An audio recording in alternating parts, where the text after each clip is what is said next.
Hello, I'm Michael Saxon, and this video is one of a number supporting my website lastpost.net. The whole rationale for the NGC or Next Generation Church Model and Strategy is found on that site and in my books available for free off the site. Employing the NGC strategy in a church will energize a congregation to engage evangelistically, more actively and effectively with their community at any level, because the strategy engine, the 12 reforms, is an advanced and practical platform for stimulating much more interest in Christianity. The NGC model will seem foreign to church leaders, wedded to current methods for church or parachurch outreach.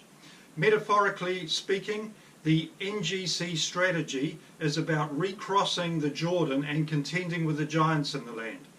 The church has had its 40 years consigned to the margins of societal relevance. That, extending the metaphor, is the wilderness. Now, the main drivers for the NGC strategy, and I'm not going to go on to explain them all here, you can go to my books on the website for that, are to see these things. To see the Western Church rebuilt and much stronger around the Great Commission and the Great Command.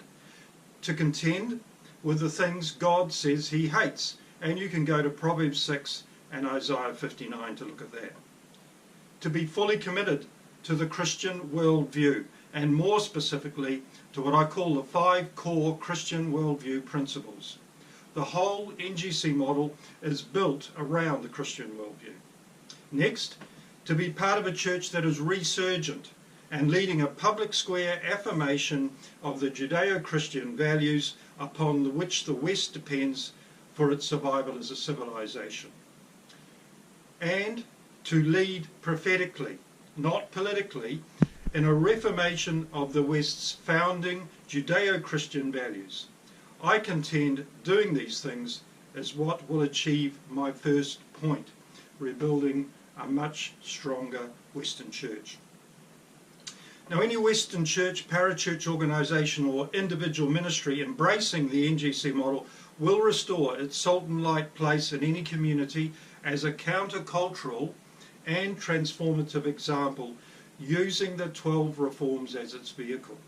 Think of it, that 12 reforms that is, as a stimulus package for evangelism, restored relevance and cultural visionary leadership.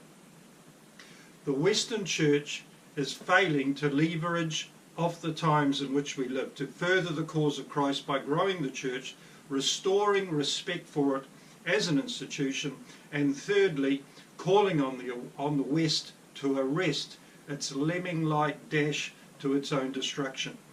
If the West goes down, the whole world will shift to a much darker place.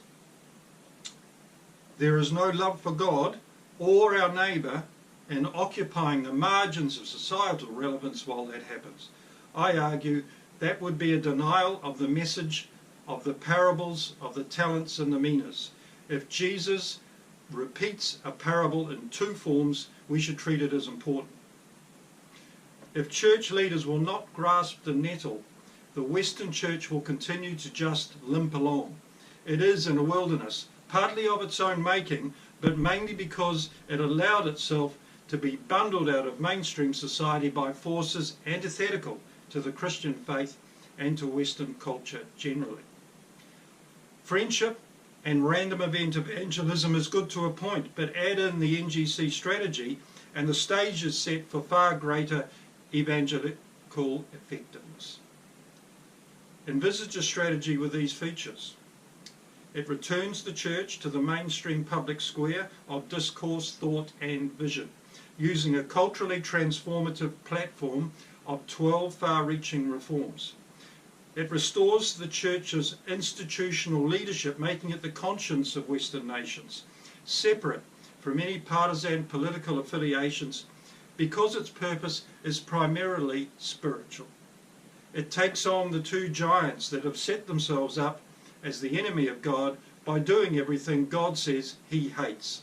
And that I'm referring to is liberalism and corporatism.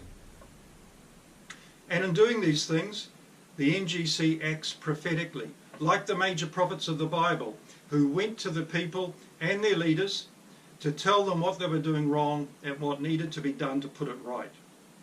Doing and being these things, enabled by the NGC strategy found in my book, NGC, should add huge impetus to purpose, vision and hope within any church, while vastly expanding opportunities for evangelism and discipleship as mandated or commanded by God through the Great Commission and the Great Command. As a congregation embraces the larger vision the NGC strategy offers, the enthusiasm for local mission around the 12 reforms would grow. Young people, the future of churches, would likely stop hemorrhaging as they are from Christianity, and the general skills in understanding our times for the purpose of evangelism, apologetics and discipleship should skyrocket if the strategy is applied properly. Transitioning to a next generation church would take time, careful planning and execution. In my book NGC, I envisage a 2 to 3 year process.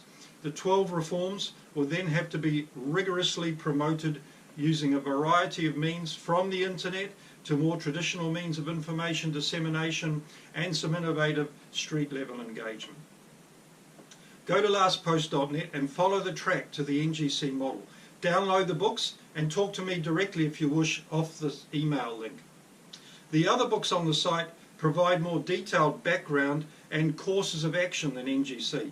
I also provide the materials needed for a one-day seminar or workshop on the NGC strategy. I'm happy to deliver it for you if that's possible. Remember, I live in the UK, and talk to you about transitioning to the NGC model. Finally, keep these things uppermost in your mind. The NGC strategy is not a political action campaign, even if the 12 reforms look like it should be. Church leaders must resist the temptation to look at it in partisan, political or ideological terms. That is not the intention at all. I go into this in detail in NGC.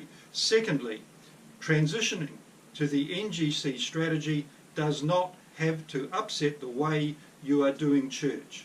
It adds to it. It does not replace it. Thank you.